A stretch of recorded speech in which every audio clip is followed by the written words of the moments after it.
Well, welcome to the show, Dr. Santi Tanikella. Did I say that right? Santi Tanikella. Yep, you got it. Santi. Okay, I'm going to start this over. So let's edit and pause there. Santi. So like Sasha, it's like a hard A. Okay. Everybody Yeah. calls me Sasha, and I never correct them, but it's actually Sasha. So it's Santi. Okay. Welcome to the show, Dr. Santi Tanikella. I'm so excited to have you. I heard you speak at a conference this last fall, and it was so impactful and powerful. And I learned so much about biofeedback and how to process my own stress that I was like, oh my gosh, I have to have you on the show. So, welcome to the Brave Enough Show. I'm so excited you're here. Thank you so much for having me. It is a pleasure to be here. I've just been amazed at some of the work that you've created, so I'm excited to be able to contribute. Oh, well, we're excited to have you. And you are just a phenomenal person and physician and coach.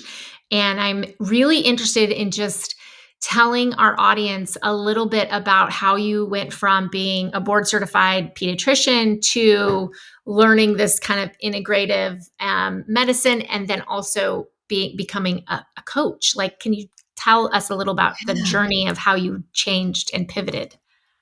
Oh, okay, that's a really good one. So when I was little, like 5, I saw a TV sitcom in which there was a physician, he delivered a baby, and I thought that was just about the coolest thing in the world. Like, oh my gosh, people can become doctors to deliver babies. And then I would be like, if I did that, I would be the first one in the room to be able to play with that baby. Like, okay, I was 5. I didn't quite get that you don't play with the baby right out of the womb. But that was my initial inclination to go into pediatrics. Was I wanted to be able to create this positive impact for little people. And part of that process is healing. Now, the world for me in my younger years was very linear. I thought that going into medicine would be the primary way in which I would get to heal people. And what I found was quickly within the first year of medical school that there was this very biomechanical model that we were following, and I became very quickly disenchanted. And so Mm. what ended up happening was towards the end of my first year of medical school, I had this very deep sense that I had to leave. I have to leave. I have to get as far away from this place as I possibly can. Wow. Arrive here. And I remember staying up really late at night in the library, studying initially, and then switching over and looking for grant funding so I could leave because I had no money. And I did come upon funding from the Arnold P. Gold Foundation, and I was able to travel to India to do a rotation there. I went through a few different places. I went to an OBGYN clinic for a week. I studied homeopathy for a week. I studied naturopathy for a week, and I studied Reiki. We also did yoga up in the mountains in the Himalayas, and we trekked out to villages, and sometimes it would be a 4 or 5 kilometer hike to get there. And we provided medicine in the form of Ayurvedic medicine and conventional medicine. And so this really just opened every door in the world to what healing could look like, and that it wasn't just this very little biomechanical model. There was this 3-dimensional aspect to it where we really brought the human and human suffering into play, and we saw how we could fix, I don't want to say fix, but how we could attend to the needs of somebody in this much more holistic way. So I went through medical school. I did a traditional residency at the Children's Hospital at Montefiore in the Bronx. And I think being in a place like the Bronx, you get to see a wide range of people. There would be people who would fly in from outside of the US to get medical care at our institution. And then you had the very poor, right? So the marginalized, right? We had to be adept at meeting the needs of this full range of people, as well as every ethnicity that came our path. And so again, this really opened the door for how does culture, how does society how do these things play a part in our upbringing and how do they affect our health? Mm. So I went on to my first job and then my second job. And at my second job, I became more and more passionate about this work in integrative medicine, really bringing together all these various modalities to provide truly a smorgasbord of opportunities for our patients to heal. And I'm going to say heal instead of cure, because we know for a fact there's not always a cure, but there is the capacity to rise above the difficulties of our current situation. So I Mm-hmm. created a clinic for pediatric integrative medicine. And in that clinic, I taught a lot of mind body modalities, meditation, mindfulness. I used guided imagery as a tool to help empower children and their parents. And all of these things came together at the time of COVID peaking. And so I had to move a lot of my patients online and found that to be a really interesting experience, because here I was thinking, oh my gosh, how am I going to teach somebody to meditate online? Yeah. How am I going to, how am I going to do this? So it worked. It was amazing. And interestingly, a lot of the parents that sat in found this sort of work to be very calming for themselves, helped them to recenter and to recognize what priorities they had in their lives. Some of them started coming off their blood pressure medications, realizing that they now had some locus of control over their lives through the work that Mm. I was doing with their kids. And so that became a very, very impactful piece for me, because I realized, wow, so, I thought pediatrics, I still think pediatrics is amazing. But now I have this adult population that is seeking out care like this. So Yeah. that segued into me building my own coaching business called Integrative Approaches to Mastering Wellness, AKA I Am Well MD. That is amazing. I Amazing. love this path. Well, I love that it started with, a very like question, a feeling of something's not right, a feeling of like, I got to get out of here, a feeling of, because a lot of times we ignore those feelings Yes. and we say, oh, something's wrong with me, or I've picked, I just have to buckle down.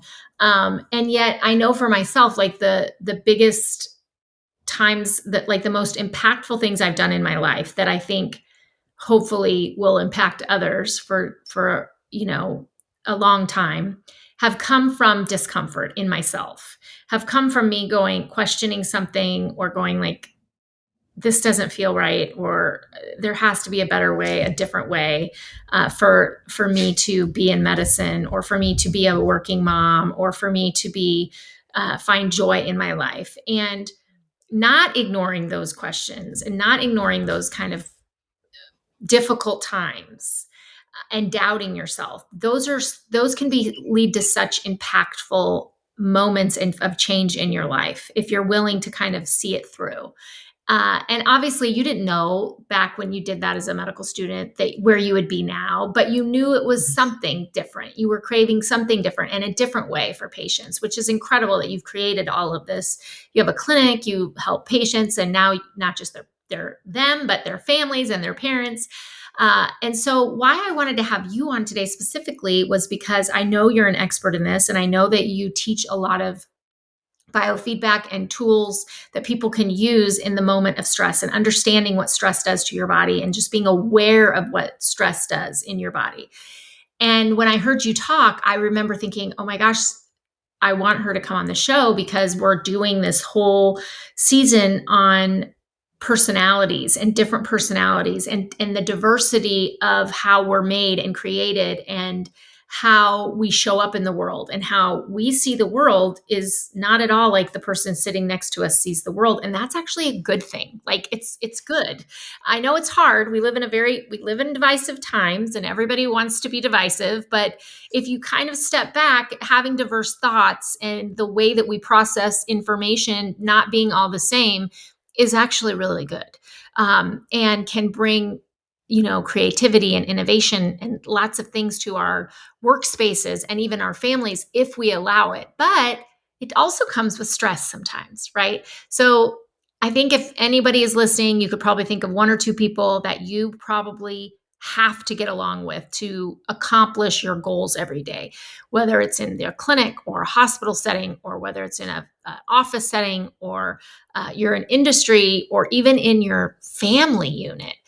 There's different personalities, and we all react differently to information and stress, and learning how to manage stress that stems from interpersonal conflict or different personalities. Maybe you don't even call it conflict, you just call it like working with people that don't see the world like you do, is really important. I mean, I know, they always say like people don't leave an institution, they leave a boss, or they leave a coworker, or they leave for some interpersonal conflict reason. And so I wanted you to kind of come on and talk to us today about this and teach us a little bit about it. And the first question I wanted to ask you is, like, can you just define stress for us as an individual, like the person working in an environment every day? What is stress to us? Yeah. So stress is essentially based on fear. It's this perception that our environment is threatening. It can be our external environment, or we more and more are realizing it could be our internal environment, the things that we tell ourselves on the day to day. And then this other piece of stress is the recognition that we feel like we have needs that are going unmet. Now, I think the psychologist Abraham Maslow did a really great job delineating what our various needs are. So if you are familiar with Maslow's hierarchy of needs, right, he has this little triangle, and at the bottom of the triangle are our physiological needs: the need for food, water, warmth, rest, needs for safety, right, security, having shelter. And then there are psychological needs. So feelings of belongingness and love, intimacy, feelings of accomplishment, where we see ourselves as being valued by our society.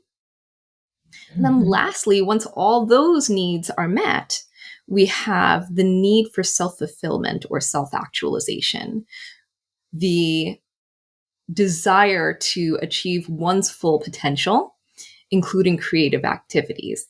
And many of us who are mid-career or onwards really find this, right? Like, this is where I think of us going through a midlife crisis, right? I had all these dreams and goals when I was, younger. And I feel like I've barely touched the surface of them in my adulthood. And I thought by now in my 40s that I would be there, right? So there's this misalignment of what we thought we would have and what we actually have. And if we can't see a bridge from point A to point B, we continue to feel this cognitive dissonance there. Oh, yeah. And So, don't you think that is something that people feel? Just then this leads to a feeling of being stuck and feeling yeah, depressed and feeling hopeless, because it's such a disconnect you know between maybe it's a disconnect between who they thought they were working for and who they're really working for, or the practice that they thought they would have in medicine and really what the practice they have, or the thought, this is what I'm going to have in my family when I have a family, and this is actually what their family life looks like. And they just give this feeling of being hopeless, and then they just start to spiral. right. Right. And, it's interesting that you put it that way, because that brings me to my next piece, which is about how we adapt to stress, right? So when we feel like we have an unmet need, we go into what Hans Selye studied back in the 1930s, the general adaptation syndrome. So we're under stress for some amount of time. We deal with it, deal with it, deal with it. And then we go into an alarm phase. And in this alarm phase, all of our cortisol comes out, our adrenaline comes out, and we go through fight or flight. Well, back then it was fight or flight. Now we go into fight, flight, freeze, or fawn, right? And to some extent, this is self-explanatory, right? Like, we get angry, we fight back. We get scared, so we head for the hills. or we freeze and play dead, right? Because, from an evolutionary perspective, it made sense to play dead because a predator would more likely want fresh meat rather than meat that's been gross and dead for a while, right? And then there's this fawning response, and this is coming up more and more. So the fawning response is when we behave in a manner that would be pleasing to the person or thing that we're fearful of. Mm-hmm. So we Yeah. see this a lot in child abuse, in domestic violence, and it makes sense, right? You're less likely to get picked on if you're aligned with the goals of your abuser than if you fight against the abuser. And it's sad. You think about even just a child at school, right? It's safer to be friends with the school bully than to be bullied by the school bully. Yeah. Well, I see this sadly, I see this in the operating room all the time, I'm sure. with how people respond to challenging personalities and who are very dominant in the operating room. They will fawn over the person. And I get like, and I instantly have fight. Like that's my stress response pretty much 95% of the time, is to fight. And so when I see people fawning, I get really angry actually at them for doing that. And I don't, and after hearing your talk and kind of learning about these 4 different responses, I'm like, oh, that's why they're doing it. Because they're trying to like diffuse the aggression that's being projected towards them, and they're choosing this path. It doesn't mean it's bad. It doesn't mean it's wrong. I'm not saying fighting is better than fawning, but I'm aware that when I see people fawning, it actually triggers me in it to even fight back more. Like I get angry at people for not standing up to the bully, so to speak, But Yeah. then I realize like that is your response, Sasha, is to fight back, but that's not everyone else's response. And everyone's bringing with them every day to work, whether it's at work or in our community spaces or at school or wherever we are, they're bringing themselves, which is also like how they respond to stress and their history and how they grew up and all these and how they see the world, their worldview. So I'm curious, like, because I love how you have taught how we can connect the dots. Like, how can we, in the moment when we're at work or we're dealing with someone who's challenging, or maybe it's a bully, or maybe it's someone who is argumentative or contrarian or just makes our life difficult or just doesn't gel with us or we don't gel with them, and we feel that stress response building up, and we're either going to freeze or fight, like what's the best way to respond in a way that's going to kind of de-stress you or make you feel in control of your emotions no matter what action you take? So that's a huge loaded question. And I think, well, it's a great question. Yes, tell us how to fix the problem, please. Let me give you the solution. No, and I think part of the reason why it's a big question is because we're all different, right? Just to kind of circle back to what you said in the beginning, we're all different. We bring into our relationships our grandparents' history, our parents' history, and our history, as well as societal expectations and norms, right? Mm-hmm. Whether they're right or wrong. Whether they're right or wrong. So, in looking at these 4 responses, fight, flight, freeze, or fawn, some of that might be learned, right? And I had to realize that my fawning response was really strong because I had been trained to do that. I had been trained as an Indian woman to shut up and put up, to accept whatever's given to me. And I recognized as I kind of dove more and more into my culture that we were all trained to be pleasing to our male counterparts because we depended on them. Much of it was financial, right? So let me take my grandmother as an example. My grandmother got married at the age of 9. Her Oh husband was my gosh. 14, and Wow. they moved into his house. Actually, I think they actually stayed separated until she came of age. She had her first baby at 16, and that was my mom. Wow. And a bunch of kids after that. But if you can imagine, she heavily depended on her husband and his family Sure. for Yeah. security and safety and food and all of that, all of those major basic needs, right? Hmm. Um, and so, even from a cultural perspective, right? So, to this day, and I realized this when I went on that pivotal journey to India in med school, and I did my first week of OBGYN, they don't disclose the gender on those ultrasounds because they're afraid that women will abort their female children. Wow. Yeah. Wow. So, and why? Why? Because of this history that we women have had, which was essentially we were married as, Subservient. yeah, Yeah. very young. We were very subservient. We were highly dependent on there was no control. We had zero Right. control over our lives. Right. And Right. then Right. even towards the end of life, right? Like, um, in Hinduism, if a woman dies before her husband, she goes straight to heaven, apparently. You might have to fact check me on this, but this is what I've learned. Um, but if a man dies before his wife, often it was blamed on the woman. And then it was encouraged historically that the woman burn on the funeral pyre with him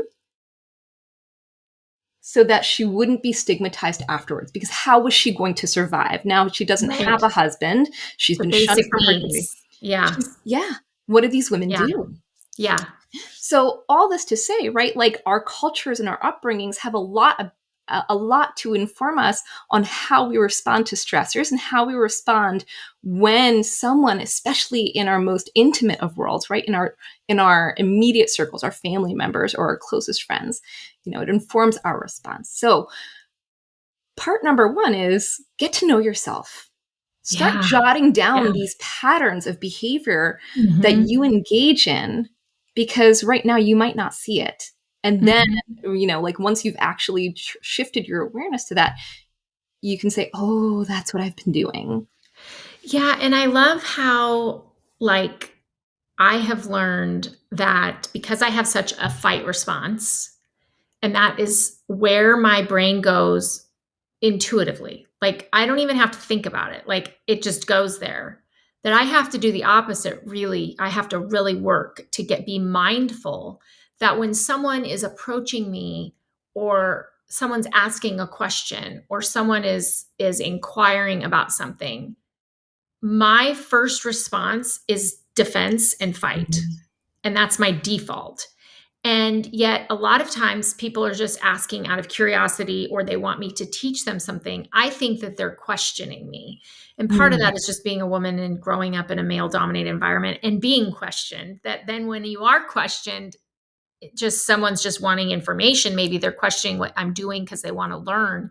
I have my initial response is like, like, oh my gosh, I'm going to bark back because I have to prove myself to this person because I've been doubted all the time, and I've experienced this bias, and I have to stop and get really mindful, just pause. But because my brain already goes there, I have to pause so that my mouth doesn't, and I respond with, tell me more, or can you explain a little bit why you're more of your question to me? I'm not quite understanding your question. Even though I am understanding the question, I'm really calming my own brain down from having that fight response so that I can stay in curious mode and calm mode.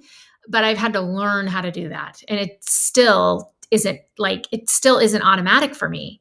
When someone questions me at work or something, I want to just go like, I want to get defensive. This is like a built-in response. Like, I wish I wasn't like that. I don't want to be like that. I have to really work hard not to jump down someone's throat every time I think someone's questioning my actions or decision making. So, can you give us an exercise? Because you talked about this. I loved your lecture on this, like that can help us quickly reconnect to ourselves when we feel that, like, when we feel ourselves getting defensive or stressed, and we want to run, or we want to hide, or we want to fawn or fight back. Like, what is an exercise that can kind of quickly help us reconnect to ourselves? Yeah. So I'm going to offer two exercises because there are certain people who really need things that are concrete, and there are other people that will feel their way through this. So you kind of hit the nail on the head, right? Like when you get dysregulated, you kind of, your initial inclination is to fight back. But then I would ask why, and I think of, it's interesting, when I think of my relationship with my dad, who was very, very loving, didn't know how to show it very well. So he wasn't very affectionate, but he took care of all of my basic needs. But I also felt that there were times that he was a male chauvinist. And so I always felt like I had, so he's one of the people where that fight response would come out. So identify what your responses are and who they tend to come out with and what situations, right, tend to bring those specific reactions out. But like for him, I felt like I had to prove something to him, that I was good enough, that I could be as good as a man. Right. And it wasn't until right before he died that I felt like he saw me, like saw all of me. And it's sad that that's the way the cookie crumbled, but that at least provided me with some closure. And it would have been okay even if that never happened, because now I can look back and say, you know what? That's who he was at that moment in time. And can I learn to accept him for his whole self? But I digress. So know who you are, know what your triggers are. You may find that there are particular patterns, i.e., the people that trigger you or the situations that trigger you. Then breathe. When you're in the situation, breathe. If you need to be concrete about it, inhale for 4 seconds, pause, exhale for 4 seconds, and repeat and repeat. Yeah. And that's like a 10-second, that's 10 seconds and can change your whole day. Yeah. And it's amazing because it also allows the other person to hear themselves, because there is this pause. Right? Like, have they heard their request? And then, am I hearing your request properly? So the third step is to be curious, right? Be curious. What are they actually asking for? Or what are their needs that they may be expressing? Really identify the problem and the source of the problem, right? If it's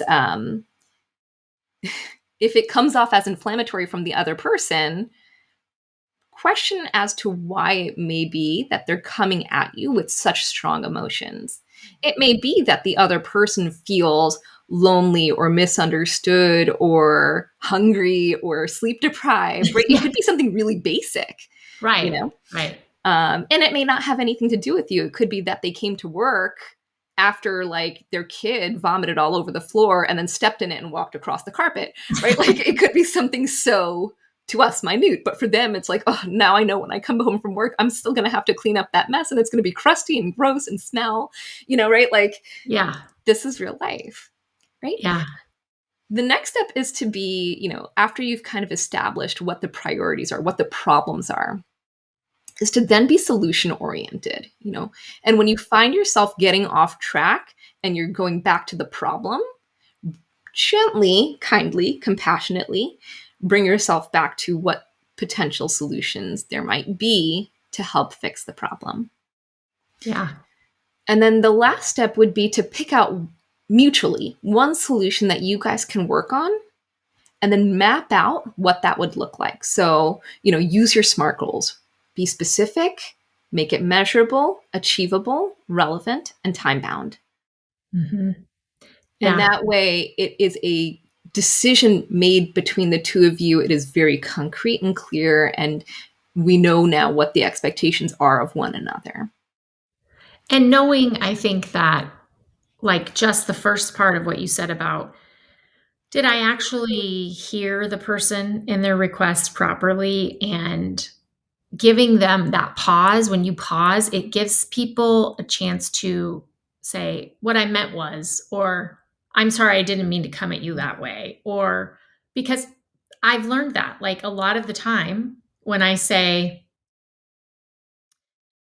when I just pause and like kind of gather my thoughts and don't go right back at the person aggressive as they came at me, I will say, can you explain a little bit more or something? Yeah. And most of the time, if the person has come at me really aggressively, they'll say, I'm sorry, I didn't mean to phrase it that way. Or let me rephrase this. Or what I meant to say was, and there's like a ask for forgiveness in there. There's like a little apology in there. Mhm. And that makes me go, oh, okay, they're just pressured because we're in a time crunch, or they're stressed and they think that they don't understand what I'm doing because it's not aligning with what they're doing, or whatever. It gives that little moment of just grace, and for not just you, but for the other person also, who may have accidentally like came at you with the wrong energy. And so I love that. Like, it sounds, oh my gosh, you want me to like take a deep breath and breathe in and breathe out. But don't we all have 10 seconds? Yeah, it feels like We an all eternity. have 10 seconds, right? Yeah. Yeah, in that um, moment, it can be so impactful. It can shift everything. So, and also, one of the things that I have started doing, and I've talked about this before on the show, but I think it's so aligned with your message and what you teach, is having a kind of a thought download when I'm driving home or on my commute is so impactful for the rest of my night. If I get in the car and I turn on a podcast or I'm listening to an audiobook or something, and I don't have that thought download, I will bring all this negative energy or mm, stressful energy into my house. But if I take 5 or 10 minutes on my commute home in silence and just kind of download my thoughts and process my thoughts and ask myself some of these exact questions, like, why did this interaction stress me out today? Or what am I bringing home? What negative energy do I need to let go? And realize, like, this was just a personality thing, or this person was stressed because of unknown reasons. It actually had nothing to do with me, and I'm not going to take that stress on myself and ruminate about it for the next 2 hours while I'm trying to make dinner for my family. I'm just going to let it go. I feel like it's such a different change in my night when I do that, than when I just try to just ignore it and then it bubbles up, the rest of the evening for me. So these are such good mindfulness techniques, and I so appreciate you bringing that your expertise to us. Tell our listener, if they, are thinking, oh gosh, I would love to learn more about this. I have children. I am stressed about this thing going on. Maybe my kids are feeling stress. I need mindfulness techniques. How can people get involved with what you're doing? yeah. So, for those of you who are interested in work like this, I have an online asynchronous course, so you can do it in your own time, called Calm and Empowered. It offers 10 lessons and meditations. And so it allows you to really kind of sink in and get to know yourself. I have found that the use of guided meditation with my patients and their families has been very powerful, and it sounds so simple. Like, oh, you could just imagine yourself being strong. Yes, yes, you can imagine yourself being strong, and you can associate that with an image of what you perceive to be strength. So if it's a tree, like a giant redwood, right? Imagine yourself growing roots into the ground, and imagine that when the wind blows that you sway, right? That you don't just fall over and break, right? Like, you can draw up that energy of strength and courage into yourself during moments where you feel weak and fragile. And it is powerful. So I have that online course to help people learn how to do this, and then bring it into their day to day. I also have coaching packages for families. So it's what I call the Family Empowerment Program. It's a comprehensive program to help families strengthen themselves by fostering healthy relationships with oneself, as well as with the people that they are closest to, and really just enhancing communication skills, promoting self sufficiency. And then we're combining the coaching with mind body practices to foster this beautiful, beautiful relationship with one another so that they can take that into their futures. I love that. I love this. I love the work you're doing. It's so impactful and powerful. And the thought of empowering our kids to be mindful and to feel in control of their emotions and in control of their stress. I mean, there's so much stress out there for our kids today, and they're so influenced by people outside of our control, on social media and the world in general. And it's such a amazing thing that you're offering families to be able to influence their kids and give them skills for life. I love that. So thank you for coming on the show. Where can people follow you, or what's your web address? We'll put it in the show notes, but just call it out in case somebody's listening and wants to look you up now. Yeah, absolutely. So you can find me online at iamwellmd.com. If you like social media, I'm on LinkedIn, Facebook, and my Instagram handle is iamwell_MD. And certainly if you have any questions, if you hop onto the website, there's a place where you can ask questions and send them off.